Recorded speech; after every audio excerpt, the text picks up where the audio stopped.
Because apparently there is pyramids in the US. Did you know about that? Not in the U.S. In In the the South. US, In the South, in maybe. Arizona, pyramids.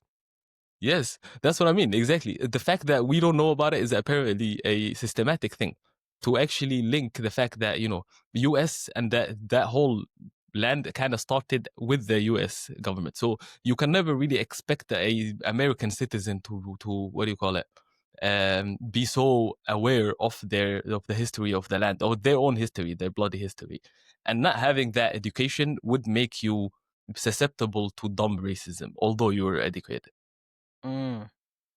Basically, people in America, the average education in America is quite low compared to Mm. the And average. it's biased is what I mean. It's Yeah, biased education. It's not unbiased education. Like if you yeah. were to study history, you But know that the history you study is dependent on what country you come from, right? While in a generic, like, a history learning, you would learn more like, older kind of inclusive do you mean history. that people in Europe are more educated than on Depends on what average? country you're coming from, right? Like, and then also, but I don't know about the education laws in the European Union, but what I know is that your education is very much biased wherever you come from. So you can never really say a statement like, "Oh yeah, if you're educated, the likelihood that you're smart." But there is an element of education to what kind of racist you are. I agree. Think it goes into a little bit what you said. Um, what makes you more inclined to these ways of thinking, I think it has to do more with now. I think it has to do more with how much integrated you are in the society, or how much of what kind of people you have around you. So if you have grown up with specific sets of people around you with specific backgrounds, then the likelihood of you giving these people with that specific background a preferential treatment is just higher. So I think in America, for example, racism and all these things stems from something in their in their history, because of slavery, because of systematic discrimination and all of that. But when it comes to Europe, I think it stems from at least now a society that's not as integrated, a society that's segregated. I Uh, disagree there.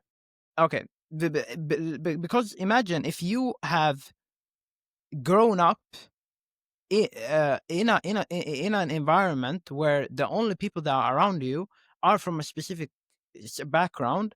The likelihood of you having stereotypes and prejudice, like a prejudice towards a specific race or a specific a specific group of people is very high, because you have not met these kind of people. And the person who has grown up in a multicultural environment and the person who hasn't, you can clearly see from just talking to them, having one conversation with them. Yeah, you're right. uh and that's, I think that's Yeah, you're where right. a lot of these things stem from. Mm. A lot of it does, but I'm telling you, there is more. If we were left alone as humans and let us actually, like, come up with our own prejudice and, like, our own stereotypes and what we believe on, the world would look different. There are companies that is their whole mission and vision to influence people and how they think. So when you have a big chunk of the population influenced in one direction, it's not just natural, all of it. Like, it is maybe the roots of it could be natural, but it is amplified by a machine, basically, as that, and it's for a specific direction, for a specific reason. This rhetoric, I don't like this rhetoric, because it Mhm. kind of it doesn't give people their human age. It doesn't give Autonomy, people right? their own agency, because Mm. as I've been trying to say since the beginning, I think many of these problems that we face in the society stem from this normal inclination that we human beings have, Mm. that, And I like, for example, agree. This is, but somebody's capitalizing on jealousy. it. Somebody's Okay, capitalizing on it. Same way that a girl always what do you wants mean to who's look good. somebody? Name these people. What do you mean somebody? I mentioned it earlier, and I'm gonna say it again. If the feudalist lords that started this, what do you call it? This rhetoric and line of thinking wanted soldiers to march. The Crusaders. Where do you think they were coming from? Okay. What was it? What is that deep belief that is getting them to get up in the morning Yeah, and but now we're crusade? talking about history. It is not history. Let's I'm stay. explaining to you where Yeah. this rhetoric. Who you asking me? Who who is using this rhetoric, right?